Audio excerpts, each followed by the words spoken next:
They haven't started, right? Well, there's like the light shows or whatever, right? Oké, ik zal even hier wat licht uit doen.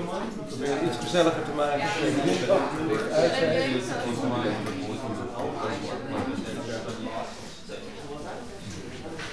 Oké. Okay, good afternoon everyone. Lecture started. So last time I left it off at regular expressions, ways to describe protein features, features that might be related to the function of a protein by means of tracking sequence motifs. So we go on with this, and also ways to find it. This bit of this lecture will be until the break. After the break I'll go into general pattern recognition, clustering techniques. This is on the probabilistic way of trying to find motifs. A couple of methods here. A greedy method and two non-greedy methods, basically. So how does it work?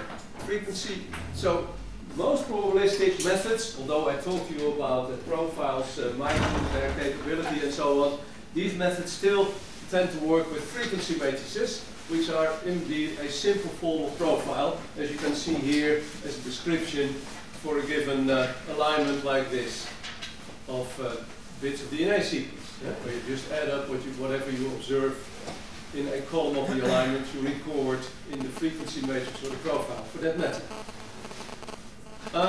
You can do all kinds of nice things with a frequency profile like that. Calculate the entropy. Here you've got the historical Shannon formula. This is a way to track the information content of any set of numbers, you might say, in a statistical sense. P times log P, and you add those up. So here, typically, you would, any P here, any X would be a frequency of one of the letters in a DNA sequence, 4 letters, or a protein sequence if you talk about 20 letters. And the addition is over the alphabet size, okay? So, when you have this one, you can do other things. Information content, this is entropy. Here you have the information content, and that is 2 minus the entropy. And, or you put it like this. This is another variant of making, putting down the information content of a sequence in this case. So what can you do with this? And I'm sure you must have seen this somehow. You can represent these numbers, information content, in the shape of sequence logos. And this is an intuitive way of looking and analyzing a multiple sequence alignment. Where you can see that you know, the big letters, of course, there is a lot of G here, and this is probably totally conserved G. This goes up to 2, which is happening in some with total conservation. And when things are more mixed, you see that you get more equal distribution of letters here. Yeah. And here are just a few examples, you know, from this formula here. If you fill in these numbers, just a few numbers done for you, you can here get the outcome. Yeah. When everything is, you know, when this is half, you get this, and so on. You get these logo heights, so the letter, the height of the logo, the letter here, right? Okay, so that's one way, information content you can do. So, basically with position weight matrices, we've talked about pseudo counts and so on, of course. You can convert to frequency matrix. Many methods, of course, do that. Not just the numbers, but you know, the level scale. And when the addition is, sums up to 1. And here is another way, yet another way, which is a matter really of putting in pseudo counts. So already a priori, put in a number to avoid 0. There's a question there. Yeah, so why is the information content 2 minus the entropy? Why that is? Well, that is related to entropy. You know, the more chaos, the larger the entropy. Yeah? Okay. So in here, now this is about the scaling of these things, and this doesn't even scale nicely, so this is stop at 2. You would think if you do 2 minus this, maybe it should stop at 2, doesn't. So it's not really well behaved, but you know, in all practical, you know, with the sequence logos it sort of works.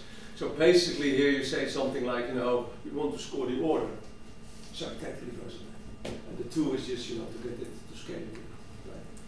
The 2 is not the maximum of the No, it's not. Sorry, I didn't think of this. So we have a method where we really put the entropy sort of in a range. So, but not in general. This is the theory. Okay? And these are the logos. Okay, so let's go. What if you have these matrices? How can we start hunting for motif across a set of sequences? So all these methods do not require an alignment of those sequences, where you immediately can have a look through the columns about conservation. They try and look at each sequence separately and say, oh, here is something that looks like this and looks like this here. Maybe we have something. Yeah, that's what these methods do, and they can do this in an iterative way as well. And two of the three methods do that actually. But that will come in a moment. All right, so greedy motif clustering. The method, it says greedy, so nothing is is reconsidered. You do something, the first thing that comes in front of you, you grab, but you never let go anymore. So if you find a bit of motif, the method will go. And this saves considerable time. Greedy methods are normally there for speed reasons. And these finding methods can also take considerable computation, so that's important. So basically, I can talk you through this, but I'd rather do this using an alignment, using a picture. So here it comes. So the next picture is exactly doing this, and I'll talk you through it looking at this picture. Excuse me. So, problem is, we want the four, so the motifs, I should say this. So it's all gapless, these alignments, so you just describe a motif with a given width. So here the width apparently is 4. We want to find motifs of 4. And all of these methods, they just try a whole range of width for a motif such that the biological motif will come up if it's there. If that would be 16 long, maybe you try a width of 16. So here is the example for width fill 4, so 4 formers, 4 long fragments. So you do it exhaustively. So the first thing you will do is, what about the first, so how many motifs are here in total? Small example, of course. It's the first 4, the second 4 of each sequence, I guess. So there are 6 motifs in all, right? 6 sequence fragments of 4 long in this sequence set. ACTG here, CTGA as the following. Then in sequence 2 you have TAGC or AGCG and so on and so forth. So let's start. First sequence. You take the ACTG fragment and you put this in a frequency matrix. Well, that's very simple. It's a multiple alignment of one sequence, so the first position is A, count of 1, and so on and so forth. So here you see ACTG here. The fragment is described here. And now, what are you going to do? You try all the fragments in other sequences, align them, and score them. So what do you do here? Here you see the second sequence. So under this one that is taken, greedy algorithm, you put the first one here, here you go, and you count, and here you see of course that you have AT, so A and T, so on here, is the frequency matrix, and you calculate the information content as put up a few slides ago. Yeah, that's your score, and the higher the better. So you do this for all the sequence fragments. This is the first one of sequence 2, this then should be the second one of sequence 2, the first one of sequence 3, and the second one of sequence 3. You stop this method, by the way, if from each sequence you've collected one motif. Okay, so that's why the method is doing this. So you try and you pick the best one. So just it's greedy. So this one is out of the window, this one is out of the window. So any of these two. So it picks this one. So what have we got here? We have sequence 1, a fragment, and a fragment of sequence 2. The second fragment of sequence 2 against the first fragment of sequence 1, and you go try out your third sequence. So that's either CTG here, the first 4 letters, and here you have the second 2, yeah, correct, the second 2 letters, and you have it, and this is now the winner. You stop. Yes? Is it not best because it has 2 twos? This one is the best because it has the highest information content. Let's go run it. How is it not calculated? How is that not? Then we go back.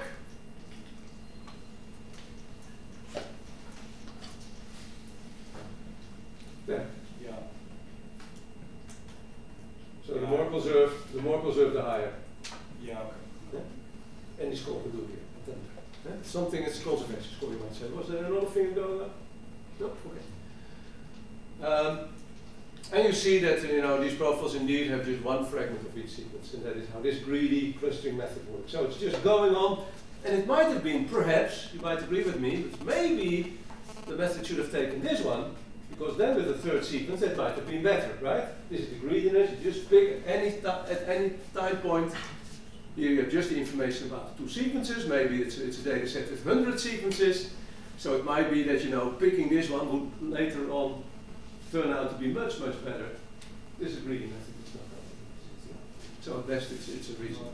So the question is here, is this greedy solution always the best? And the answer clearly is no. But this is how method. You get a question? Yeah, should we try all of this again with the second fragment of sequence 1? Sorry, say that again. The second. This is also tried with, for example, with the second. Okay. Well, I do not. Yeah, absolutely. Yeah. Yeah, good question. Okay, so what if we start going into? So this is a greedy method. Now we turn into the other two methods, the non-greedy ones. And again, you know, the most probabilistic methods, they again use the sequence motifs, just the frequency matrix profile in our book. So basically, you do this for DNA, so your alphabet size is 4 letters, and here you've got the width of the motif. So each position has a window with position 1 until W, which stands for the width, the length, if you like, of the motif you want to describe. And then the idea is find the best motif that fits the best in whatever sense to these sequences. And the fitting a moment ago was the sequence entropy. The best fit was calculated by means of the sequence of the information content of the sequences. Yeah. Could be smallest entropy as well. So what are we going to do? I'm going to give you 2 examples from the literature. These are widely used methods, certainly mean. They're statistically rigorous, and you know you'll see a few formula. Don't mind it too much. I'm trying to talk you through how these methods really work.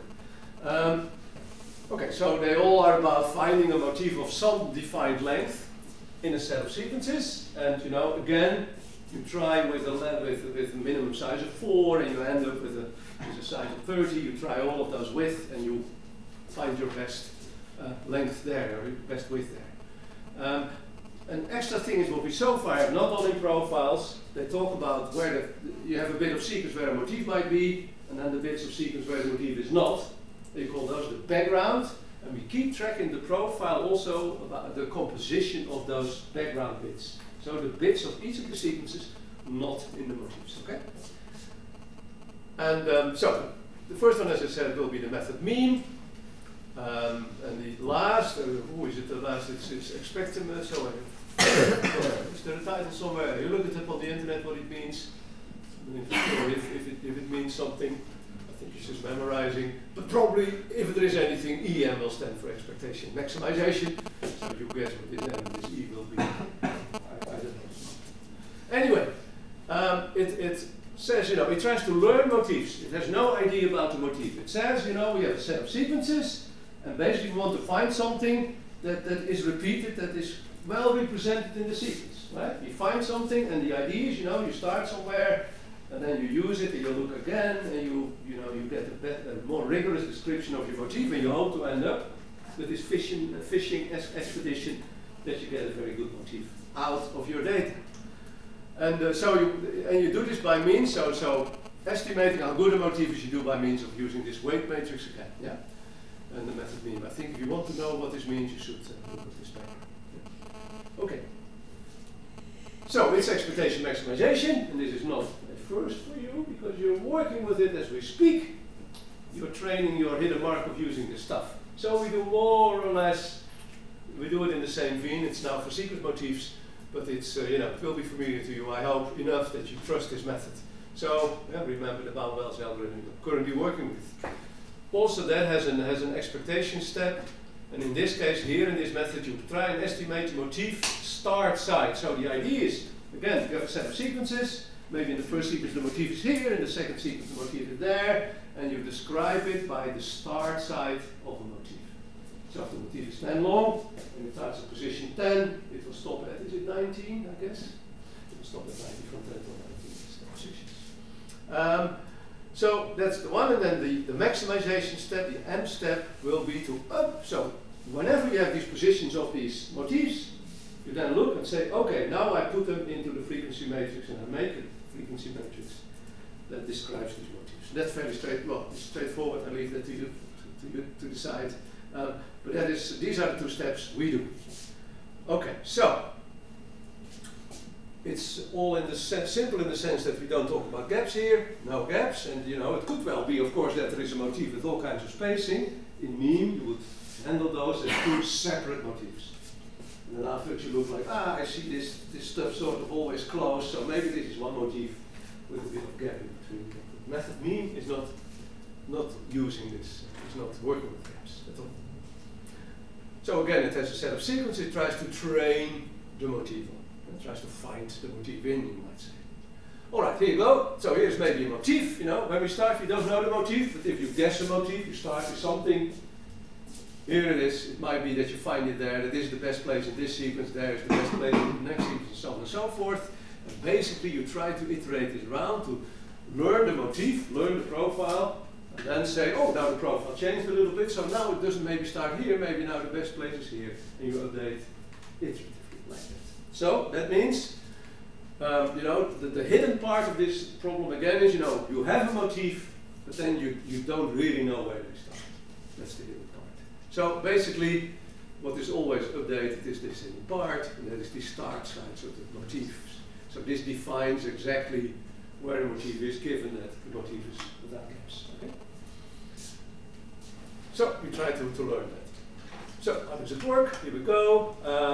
And of course, you know, this is of course now converting some numbers to a frequency matrix such that, you know, so you have to make sure, of course, that in a column all frequencies add up to 1, and then you've got a frequency matrix.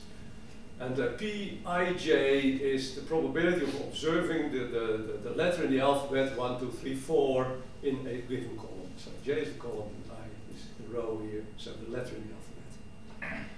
Here is this notion of background frequency.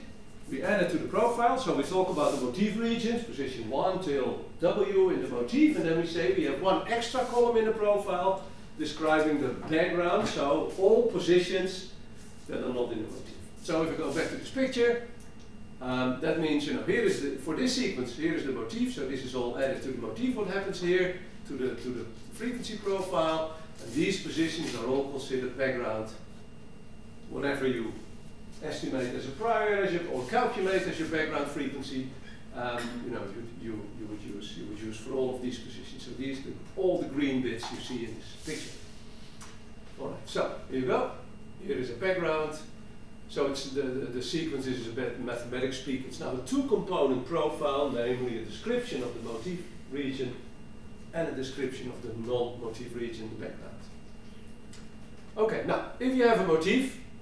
Here's a little example to give you a feel, and then, you know, after a few slides I will go really into the expectation maximization and we go through the steps, how it cycles, okay? This is just a bit to make you familiar with the idea.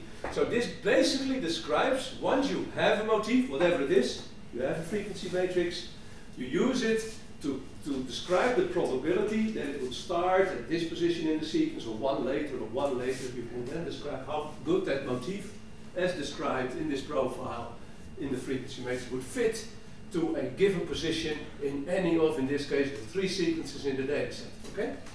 So, and what do you see overall? You know the motif, this method, I explain it now for the case that you at least have one motif per sequence. Okay? And that means the chance to find a motif in the sequence should be 1, because there is always 1, and that means that these probabilities should add up to 1 for each of the sequences. So, my question to you is here, why have we got 3 positions? Think about it. We have a sequence set, just 3 sequences of 5 long, and if you want to find a motif of 3 long, in how many places can you start in a sequence, and you want to find all positions, start sites of 3 long over a sequence of 5. Position 1, position 2, position 3, and then that's the end of it, right? Then you hit the ceiling or the end of the sequence. Yeah? So, that means, so this is your formula. Length of a sequence you find it in, minus the width of your motif, plus 1. In this case it would be 3, what is it? 5 minus 3 plus 1, I hope that is 3. Yeah, it is. Good. Okay, so it works. Okay, so this is one representation. So mean uses a matrix like this for all of the sequences with the probabilities that a motif starts somewhere. And I'll tell you in a moment how you calculate all this stuff, okay? Well, that moment is back to now. Let's see. That's good. So here you go. This looks terribly complicated, but in fact it's not. I give you a fill in here, and you'll see it's simple. This is just over the alphabet size. You know what? Let's do it the other way around. First, I give you the example. Here is a profile for given So I'm not telling you now how we get to these numbers, okay? I'm telling you how you might get to the probability of this motif starting somewhere in the sequence. And here is the example. Suppose you have a sequence and this motif describes something, and if you now ask, how likely is it that this motif would start in position 3 in this sequence in the database? Okay? So at that moment, if position 3, the sequence dictates that motif then is a motif of 3. The motif I'm trying to match here is TAT in this sequence. So how likely is it to have this, that this represents TAT? How do you do this? Now, you look, where could all of these motifs start? So here is how you describe it, and look what happens. Can you see that if you're starting in the 3rd position, that your first position is not where the motif is, the 2nd position is not where the motif is, and the penultimate and the last position is not where the motif is. So the background is here, here. Then you've got 3 motif positions, and then 2 backgrounds. And the background is just dictated here, and this is sort of a scary background, right? Oh, we don't know, we keep everything equal, except we don't make errors. You could, of course, look in databases and make this a bit more biological. But okay, so here's the example. So here we go. So how do you calculate it? And then it's basically quite simple. You have background, so that means, you know, that's here for whatever letter there is. So we have the background frequency of A, which is of course a quarter for all of them. For G, it's a quarter in this case. And now we go to the first letter in the motif, which is the 3rd position in the sequence, the letter T here, and you take the probability of T. Well, it's done. The problem if you don't use pseudo counts is a 0, whatever happens, the thing will be 0. But you know, this is how it works. So 0 times the A is here, 0.2, and this T would take the score 0.3. Okay? That's the probability of this motif starting in the 3rd position in the sequence. You have a question? Sorry, yeah. This ZT3, Here. is that just... This is just the likelihood, given a sequence, that you start at position 3. Our motif starts in position 3. Having this profile. This comes to this likelihood, yeah? And if you would ask, how would it go if you would say, okay, what is the chance at one position further? ATG, that means 3 times the background, and then the probability of A here, 0.5 times T here, 0.1 times the G there is then 0.2 here, right? And then 1 less background because you're 1 further down. Yeah? So this is, given a motif, how you get to a sense of the likelihood for this motif to start at any position in the sequence. Yeah? And this is just one example for the start site 3 here. Okay? So, that's one. So now, so this is to give you a background. So this is the hidden part. We have a motif and then you need to, you know, where does it start? It could be anywhere. You know, it could be here, here, here, here. We do all these probabilities, and then this method sort of magically starts looking at all the sequence, say, okay, then I think we should do this, right? That comes now. So how does that work? Here is the algorithm really in the steps. The E steps, you estimate the start sites, these probabilities of motif starting from the profile. Because given the profile, you can start to calculate where is a good place to start in the sequence. Yeah. Then once you have the profile, then you can, when you have these start sites, you can say, right, you know, I should start here and here and there, and now I calculate the profile. Okay? And then when I have a new profile, I do this again. Right? So all the time you update the start sites, because all the time there's a new profile, you learn from it, you try again, and sort of this converges to something that hopefully, and in this case most of the time, well, maybe always, at least most of the time, you get quite good. One thing is, we will talk about this later, this converges rather rapidly. Meaning if you start somewhere off in the space, is your first profile, how you start, you'll do this also now in your hidden market model, where you start, what priors you start with is important for your end result. And the recommendation is always try a couple of different cases, also, but that will come later. So here is the algorithm in a picture form. So while we have a profile, we start with something, with some prior. That's how the algorithm works. You then do the expectation step. So from this profile, you calculate all these probabilities that this motif would start somewhere, and this might be the best one for each of the sequences. Then when you have those positions, you calculate the profile. And so here your background, apparently this is the background at 0 normally, is also learned from the green bits. You can of course count, what do we now find? If this is the background bits, let's count what letters do we have there and put the frequency. Yeah? So you update your background and your foreground, or your motif, if you like. So then, once you have the motif, from the motif you can calculate the probabilities of the start sites, and you're here, and you cycle around a couple of times. Okay? That's to learn a bit. So once again, how do we estimate? Because I didn't tell you completely the full story. There's one little extra step.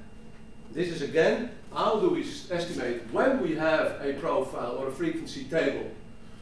How do we do this? This is what we saw before. This is this background times stuff here. There is a normalization here, which is over all of the start sites in a sequence. Right? By all of these probabilities of the start sites, such that again, the probabilities add up to 1 over all the start sites possibilities in a sequence. Yeah? And again, this is you know, how many start sites you might have of a sequence of length, of given length, given that the motif you're looking at is this width. Yeah? This is the same thing as that we discussed before.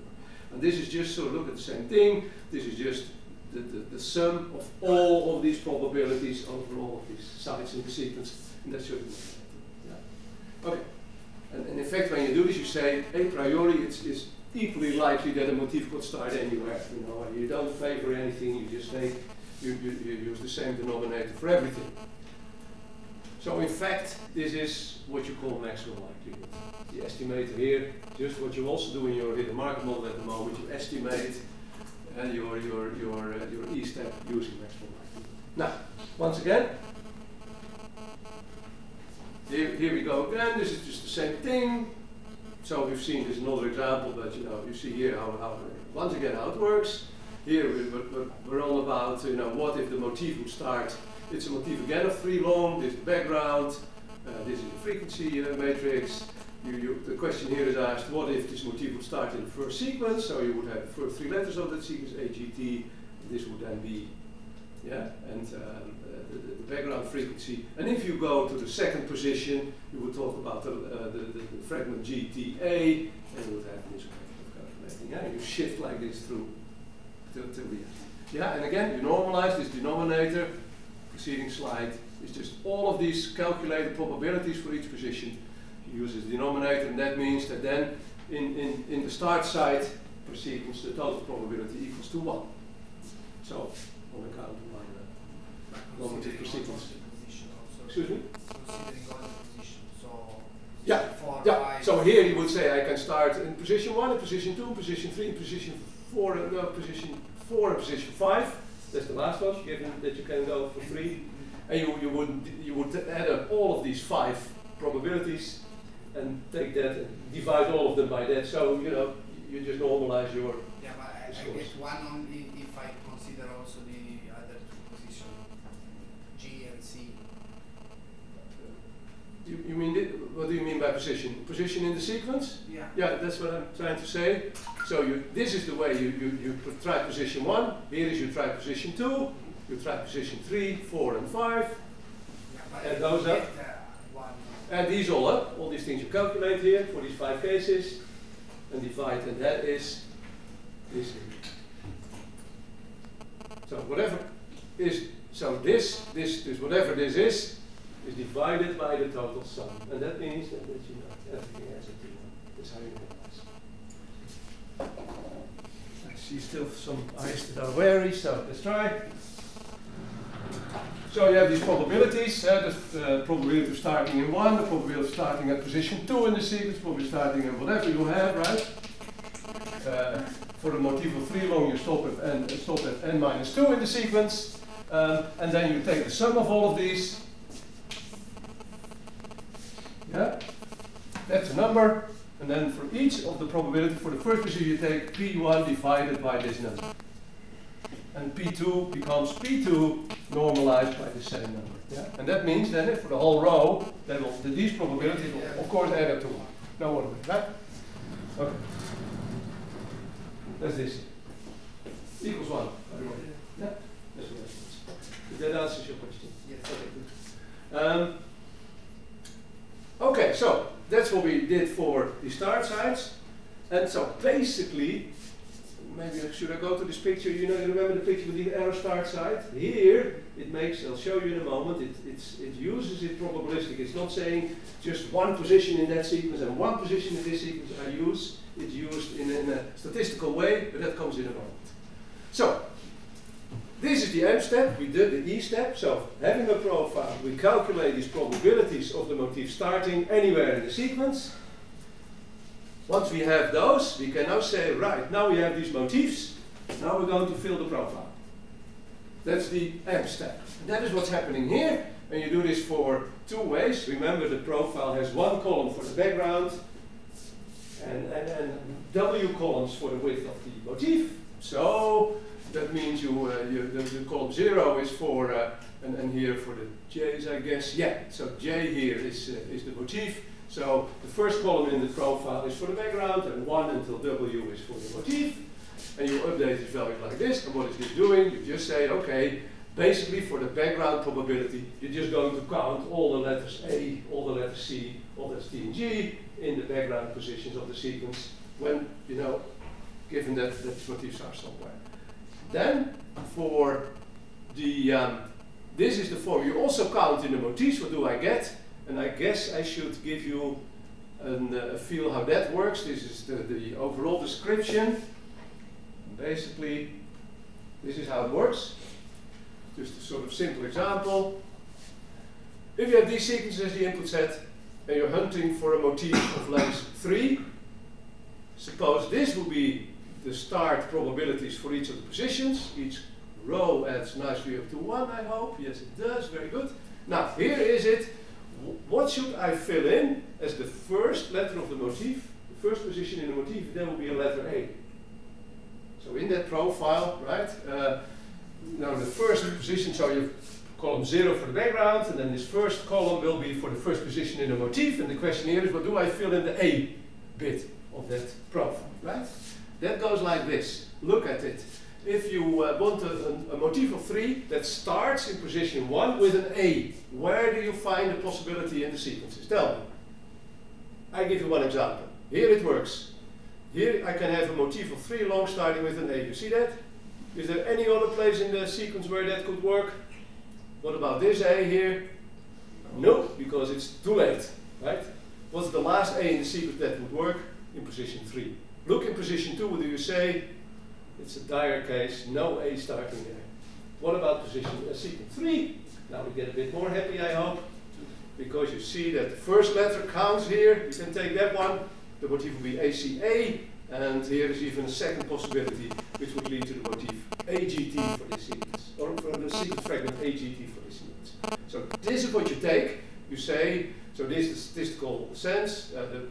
The example is not ideal because, you know, each sequence in this model should at least give 1. Sequence 2 is not doing it here, but it's a small example, doesn't matter. So basically, if this is the case here, then you take, for the first letter in your profile, the A, you take this position, which is Z, the first one in the first sequence, Z11. Then you take the first position in sequence 3, Z31, that's this A, and this will be the third letter in the third sequence, which will be that A. These 3 A's are used to fill in the frequency for the A and for the first column of the motif, right? And my question to you is now, you might say, how would I go to the second letter of this motif? If that should be a T, how would you do that? Where will you find here the second position in the sequence? That will be the second position in the profile. And I have to disappoint you, I'm afraid. Ah, sorry. No, I have to disappoint. No, yeah, you're right. Absolutely, very good. Which one? This one, right? Anything else? No, not for this case. But you can imagine, you know, for a big data set, you know, you of course have far more possibilities. So that means that only this information, what was it again? Sorry, which one? I'm lost. I said letter T. Sorry, it's this one.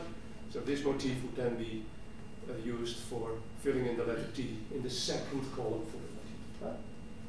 So I'm trying to fill in. I go back, so you know full well. I was all about, I think, this letter for this column, and now we had a T for the second column. Right? So this one, the last I was talking about, was this position in the profile. Yeah? Is that clear? It's important you see how it works. Okay. So that means now that given Z, we now can we do this for each position, of course, in the profile, for all the 4 letters in the first column, all the 4 letters in the second column, in the third, and so on. Then in the end, you have your complete profile after this exercise. And then you have a new profile, and you update it. But you see here, in fact, so the first one is a good example, that for the first letter, A1, the A at position 1 of the profile, you take this one, and this one, so we do it statistically. So these are the likelihoods that this one will contribute 0.1, this one will contribute 0.1, and this one will contribute 0.8. You see? So that the statistics give weight for each of those letters. So you really have sort of, a lot of counting, a lot of calculating. Now, if you have the start positions, you can calculate your profile. Once you have your profile, you go again over the sequence, recalculate those, and you iterate until you're happy enough for the thing called versions of it. Yeah. As always with these type of methods, and certainly for expectation maximization, you have, last time I talked about hill climbing, now I'll do it the other way around, because this is in fact a better model, I think. Because if you think about the images, you walk to the highest hill, and then when you're on the hill, you can see that somewhere else there is a higher hill, right? Oh, I'm not at the highest too, I have to go down again and walk. And that is not true in a computer. It's more this situation. You go in a valley, you enter the valley, and you have in fact no idea. Am I in this valley? So this is a local minimum, and here this is the deepest valley. But if I'm standing here, I won't see that one. So that's a better representation of this idea. Yeah? So it's like walking down to a global minimum. And basically, what to do all of these, and also the learning you're doing now, here it would mean you are somewhere on the top, and if you're at this side, you will walk down in this direction, and if you would start here, you walk down in that direction. So given where you start, you go to the nearest minimum. That means you could well end up, and this happens a lot in EM, in a local minimum. So what do you need to do? You need to try your luck and start at a number of different points in the landscape and hope then that you'll find the best solution. That's also what you're going to do. There are other methods that do this, and they're called simulated annealing. Basically, think again now for a moment, think about we want to find the highest hilltop here. And basically what you do is you higher the temperature. So what do? You let it's the number of balls, you let them vibrate, so they bounce out and they go somewhere else in, right? And then you accumulate balls. This is sort of a way that's called simulated annealing. You go down, you raise the temperature, so you can take much better steps. It's all that you are able to get out of a valley and likely go into another. These are other methods, but EM, like here, in all of these methods, is not doing it. So you have to prevent from ending up in a global minimum or a maximum by starting at a number of different places in the landscape. What is the problem? It's not always very clear how your landscape, how you cover your landscape. Where are you? Are you now close? You need some metric to find that. Yeah? Okay, so one method. So it's statistical, right? So once again, I think this picture is important. So we've calculated, having a profile, you look at this distribution of these start sites, pick, and then fill the profile using these statistics. Okay? And although this suggests that it's really about one place in the sequence, mean really uses statistics, the scores coming out for each position in a weighted sense. Yeah? As long as it matches the position in the profile, like this example, it should start with A, that means you can take this position in that sequence, that position with this position. Right? Okay. Then we go to the last one, and there's coffee. If you've understood meme, this is a very easy one, right? Same sort of thing, same iteration, it's a bit different trick. This is Chip Lawrence, who made his day this method. We joked at the time, this is really a sort of an unfinished method that ends up in science. How can that be? But it's a very nice idea, so I'll show it to you. Again, we talk about ungapped motif descriptions, and the motif has a weight of W. Okay, so that's easy. So far here in the meme approach, we use the distribution, as I said, of these start sites, and now we really will use the picture, just one specific start site. So this is really the picture I showed you for this method. One start site for each of the motifs. And here, are the steps that again I'll take a picture and talk you through. this is how it works. You start by selecting a sequence randomly, so to speak. Or no, let's start differently. You have a profile. You fill it in with some priors. Again, this also works with the background, so that's the same thing as in background versus foreground.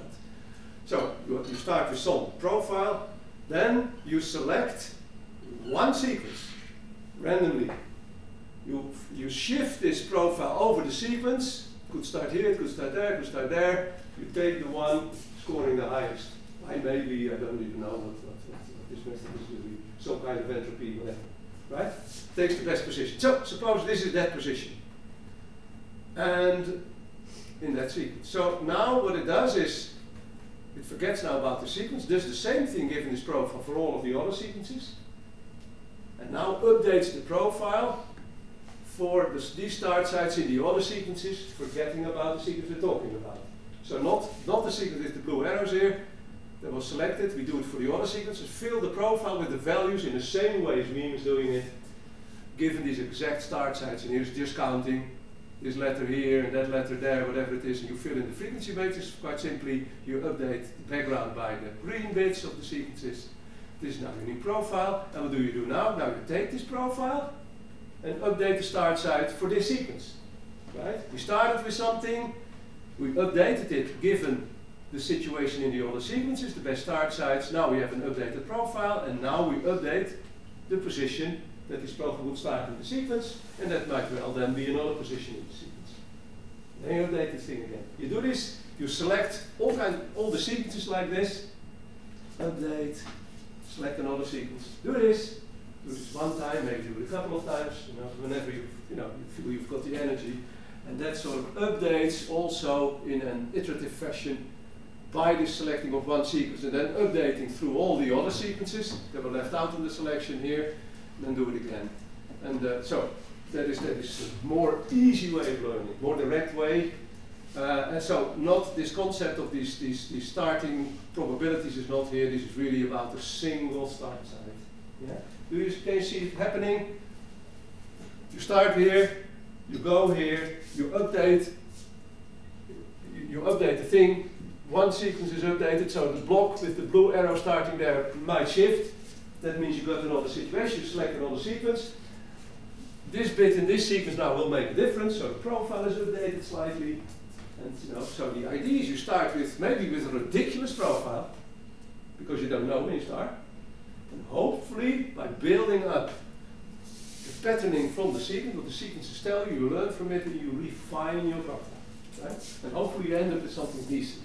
That's the idea. So the statistical residual in these sequences should tell you how to move forward. Yeah? Okay, and if you want, and how does it do the weight? Here you go. It looks terribly complicated, but now you can see. So what is this again? This is the whole width of your profile, starting at a given position in the sequence. This is the 4 letters in DNA, and this is, should I explain this to you, how this really works? This just means if there's a letter A in this position, I pick the frequency of the letter A. But how do you tell a computer that? So mathematicians do that like this, then I go back a long while because I didn't tell you that and I feel I should really. Beginning. Oh, not here, that's too far. Yeah, in there, I hope. Where is it? Yeah, this one. This terrible slide, right? It was the scary slide. So here we go. Do you see this one? P to the power. So suppose I would like to, I find the letter A at this position in the motif. This is about the motif, whatever the position is, doesn't matter. I would like to pick the frequency for the letter A out of 4. So here you go. And this is how it works. This function says if this condition is true, this evaluation becomes 1. If it's not true, it becomes 0. Okay? So if I'm on about picking the letter A, it means when I would see a letter C, what do I do? That's 0. What is the power of number to the power 0? What is that? That's 1, right? Is that wrong? That is good. Because what happens, you have one letter and the other 3 letters will become 1 times 1 times 1 times the real probability. That's what happens here. It's like an if statement. If this letter, use it. And this is the mathematical way or a computational way of looping over the 4 letters, because there is always a chance to see 4 letters. The computer doesn't see A immediately. So this is the way to just pick probability A according to mathematical formula. Okay? I think that's it for now. Sorry, now this I should tell you, so horribly complicated. Now you know what this means here. Just pick that letter in an iteration, and what do? Here you take, here is about finding a pattern. What is it? You do it statistically. You say the foreground signal as compared, as normalized by the background signal. So how much does the foreground stick out over ratio, signal to noise ratio? Noise is background, and your signal is what's in the motif. And you take the ratio here. So that's different from mean, but that's just how you update the weights in the profiles. It's fairly straightforward method. Yeah. So as I said, it's Lawrence, and so this is once again trying to explain how it works. So compare these two methods, and then we break them for coffee. So this method is similar to the EM method to mean. The other method, dip sampler versus mean. This one is easier to implement.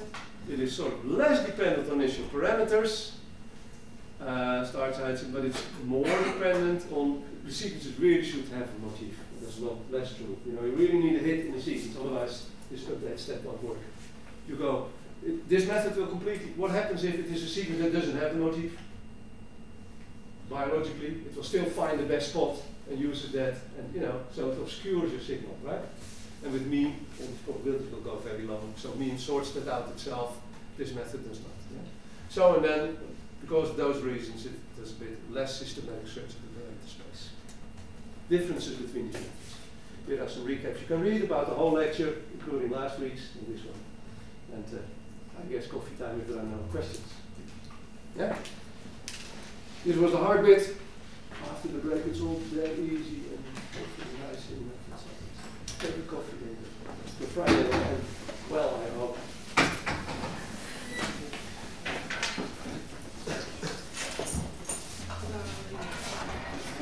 Yeah.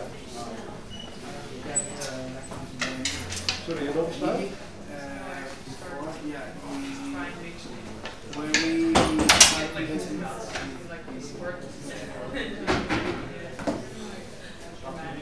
for me? Are